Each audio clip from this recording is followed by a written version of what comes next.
PBS NewsHour has had a major impact on our station and our coverage over the years. In just a few minutes, you'll get to see some of the big stories I was able to explain to viewers across the country via the NewsHour. But before that, I wanted to share another interview with a NewsHour legend. That would be Jim Lehrer. It's hard to express how thrilling it was for me to not just meet this enormous hero of mine, but to have a sweet, quiet moment with him in our green room is something I'll cherish forever. During this interview, also from 2010, I got the chance to talk to him about some of the major changes that were going on at the NewsHour at the time. And looking back, I find our conversation interesting for several reasons, as Mr. Lehrer talks about the ever-evolving ways people consume news and how news outlets must adjust. Many of the ideas he touches on are still being thrown around newsrooms today, including our own.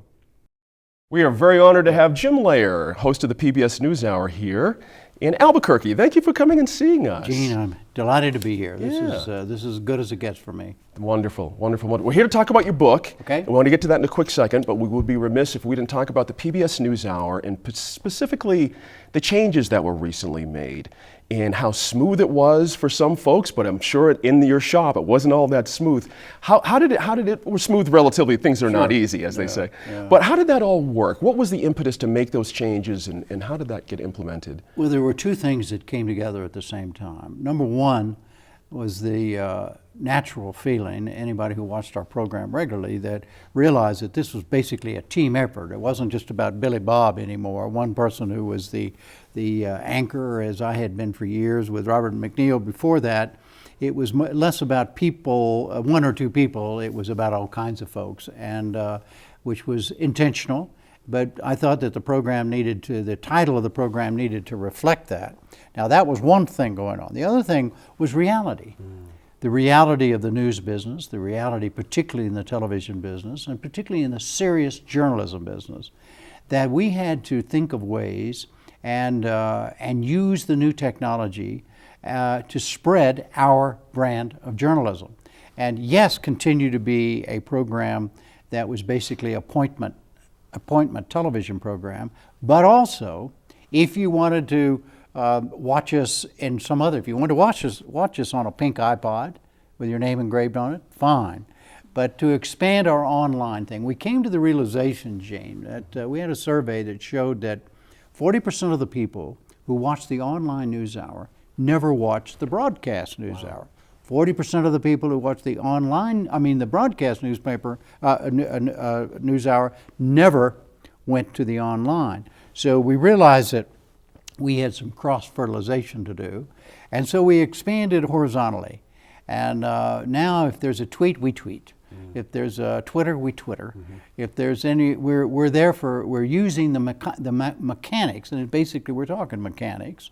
We're using the mechanics in every way we possibly can without changing the brand of journalism, without changing the thrust of our journalism, but just offering it to people in ways that are different and more and more vehicles. Was there resistance inside the shop? I mean, you're talking about Facebook, Twitter, all those kind of stuff. Was it, yeah? Yeah, in fact, some of the old people, and I'm the oldest one there, wait a minute, do we really want to do this? And I became convinced that yes, we really did want to do this.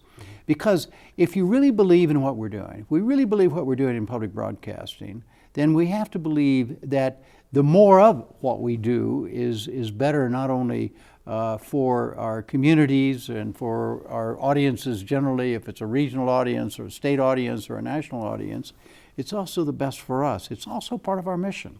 The mission of public broadcasting has always been to go with the flow of growth, the flow of need. And my goodness, you talk about a need for continued serious journalism. It has never been higher than it is right now. As newspapers all over the country are having real financial problems, and they're cutting back. And what are they cutting back with? They're cutting back their serious journalism. So those of us in public, we have a response. It's not just an opportunity that, oh well, these other people are having their problems, we in public broadcasting should help fill it. We have a responsibility to help fill this.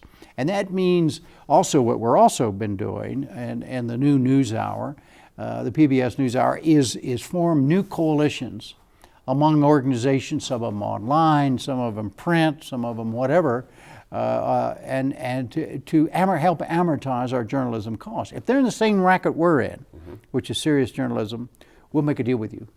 We'll collaborate and amortize some of the journalism collecting and reporting costs. And so that is, still beginning, we're still in that, and all of us who are in there have to keep our eye on the ball and remember why we're there, and those of us in public broadcasting in particular. How important are affiliates like KNME to that mission? Is that all pieces of a whole?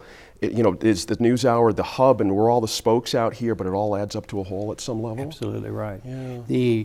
The thing about public broadcasting, the word public has never been more vital than it is now. Public means the public in Albuquerque, the public in McKinney, Texas, the public in New York, the public in Los Angeles, the public in Minneapolis. We're all in this together. And local public television stations and public radio stations are realizing, with all of us together, that we have the means that nobody else has. But to help facilitate this, to fill the void that is increasing in serious journalism at the local level and at the state and regional level, as well as at the national and international level. And we are doing everything we can to form collaborations with local public television stations, more than we've ever done this. But we haven't done this before as well as we should have and as extensively as we are now. But here again, it's mutually beneficial. Let's say there's a story in New Mexico that we believe for whatever reason should be covered on the NewsHour. Well, it's better from a standpoint of just journalistically. The people in New Mexico know more about this story than parachuting in a group from Washington on the NewsHour, number one. But number two, it helps both sides financially, that we can cover a story in New Mexico with KNME than without KNME, and it makes all the sense in the world. For a barometer of where housing stands across the country, we're joined by 4 reporters for public media. Gene Grant is a correspondent for the public television station KNME in Albuquerque, New Mexico. Where we sit out here, we've got 1 out of 675 homes have had foreclosure filings. That's certainly not like you're hearing from our guests we just heard in Ohio and other places, Nevada, Florida. But it's still relatively problematic. We've got over 3,800 homes here statewide in foreclosure. For more, we turn to colleagues from across the country. Gene Grant is with New Mexico PBS. Gene? Very similar to what we just heard from Indiana, the last bit of it about certainly Department of Defense and Department of Energy cuts here. Here, Ray, in New Mexico, we have so much federal presence, either through military or through our national laboratories. But I'll tell you, if you're in someone's kitchen or dining room, they absolutely know about sequestration. To hear it officially in New Mexico from either the governor's office, the legislature, the mayor's office here in Albuquerque, very, very little at this point. Gene, the Justice Department cited a pattern of excessive force, so they're seeing something that links all these shootings, right? Explain that. It's interesting. As you mentioned, there were 37 incidents, 23 of them fatal. And what they were looking for, quite specifically, if there was an unconstitutional pattern of Fourth Amendment rights being violated here, and they were quite strong in their opening statement right off the bat of the hearing this morning, that in fact their findings did find in fact that the Albuquerque Police Department had a number of situations that they found unconstitutional and did violate those rights. And what that actually did was opened up a lot of dialogue about what's going on here, what is the pattern. Solomon Pena, as I understand it, had a criminal history, and there were lawmakers in New Mexico who tried to keep him from running because of that. Tell me more about that.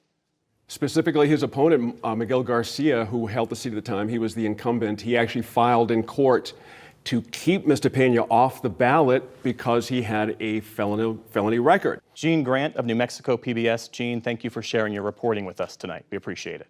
My pleasure.